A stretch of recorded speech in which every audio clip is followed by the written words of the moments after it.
Saya Al-Faqir Mahir At-Tuwailibi dimintai pendapat, dimintai pandangan, dimintai tanggapan terkait dengan fenomena yang terjadi akhir-akhir ini. Saudara, banyaknya muncul orang-orang yang melakukan penistaan dan penghinaan kepada agama, menjadikan agama dan syiar-syiar agama sebagai bahan ejekan, bahan olok-olokan. Saudara, bagaimana saya menanggapi ini? Saudara, saya sebagai orang Medan yang lahir dan besar di kota Medan, Sumatera Utara, saya berinteraksi dengan saudara-saudara sebangsa setanah air dari suku Batak, yang mana kawan-kawan suku Batak itu notabene mereka mayoritas menganut agama Kristen.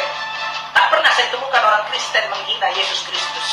Tak pernah saya temukan dalam hidup saya ini, saudara, saya menemukan orang Kristen menghina agama mereka, menghina Yesus Kristus, menghina Bunda Maria, menghina Tuhan yang mereka sembah. Tak pernah. Ya, demikian pula seumur hidup saya tak pernah saya menemukan ada orang Buddha, orang Hindu menghina dewa-dewi yang mereka sembah. Belum pernah, saudara. Tapi aneh, seribu aneh. Inna lillahi wa inna ilaihi raji'un. Musibatun fauqa musibatin. Musibah di atas musibah. Ada orang mengaku Islam, yang KTP-nya Islam, ya, yang kalau kita tanya kau agamamu apa? Islam katanya, tapi dia hina Islam, dia hina syiar-syiar Islam. Kemana otaknya? Ya, kalaulah dia bukan komunis, ateis, lalu apa agamanya? Karena tak mungkin orang beragama, meyakini agama, meyakini adanya Tuhan yang Maha Kuasa, dia hina syariat Tuhan, dia hina Tuhan yang Maha Kuasa, dan dia hina agama Tuhan yang Maha Kuasa. Tak mungkin, saudara. Dalam hal ini kita tak bisa lepas daripada dua aspek penting. Pertama, aspek hukum positif, hukum buatan manusia. Dalam hal ini UUD 1945, ya, hukum buatan yang diterapkan di Negara Kesatuan Republik Indonesia. Saya tak paham betul tentang pasal-pasal dan ayat-ayat yang terkandung di dalamnya.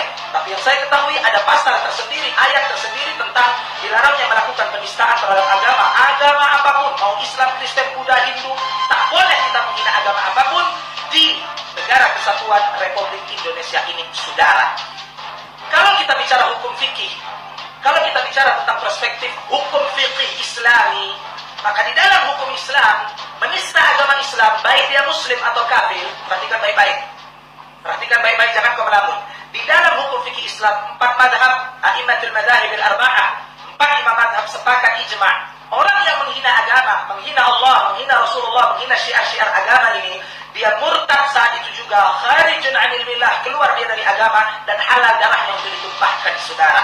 Wajib dipenggal kepalanya karena halal darahnya itu ditumpahkan. Tak ada khilaf, tak ada perbedaan pendapat di antara para ulama tentang masalah hukum istihza, hukum menghina agama. Apakah diuzur Ustaz? Tak diuzur dia. Karena uzur bil jahil, uzur kejahilan itu hanya berlaku pada masailul khafiyah, masalah-masalah yang perlu perincian, perlu pendetailan.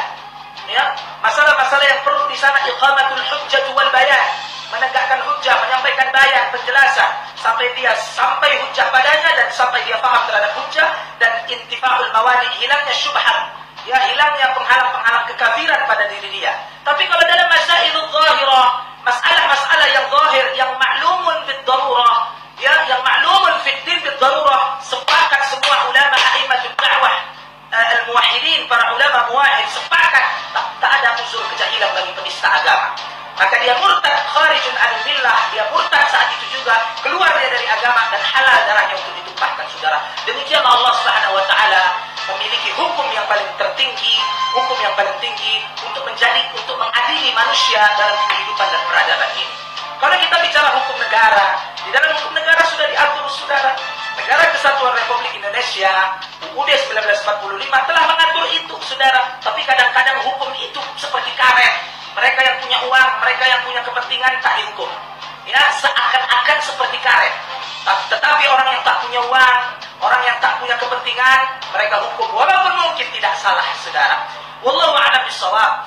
Tanggapan saya, Al-Faqir Mahir At-Tuwailibi, kalau saya ditanya tentang apa hukum penista agama, sikap kita bagaimana, kita tidak bisa bersikap apa-apa kecuali kita laporkan ke pihak yang berwajib. Dalam hal ini adalah kepolisian, untuk melakukan BAP, penyidikan, ya, dan keadilan kepada mereka penista agama. Mau kaya, mau miskin, mau tua, mau muda, tak ada urusan. Asal dia warga negara Indonesia atau dia hidup di negeri ini, dia wajib dikenai hukum yang berlaku di negeri ini.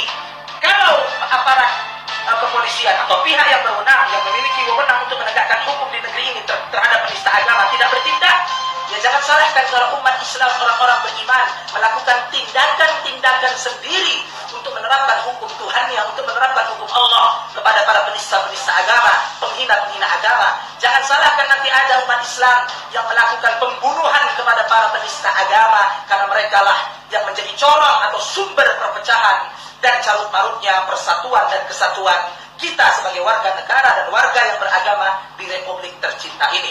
Demikian tanggapan saya terhadap para penista agama. Tak perlu lagi kita banyak cengkone, banyak apa. Kalau ada penista agama di daerahmu, saudara, laporkan ke pihak yang berwajib.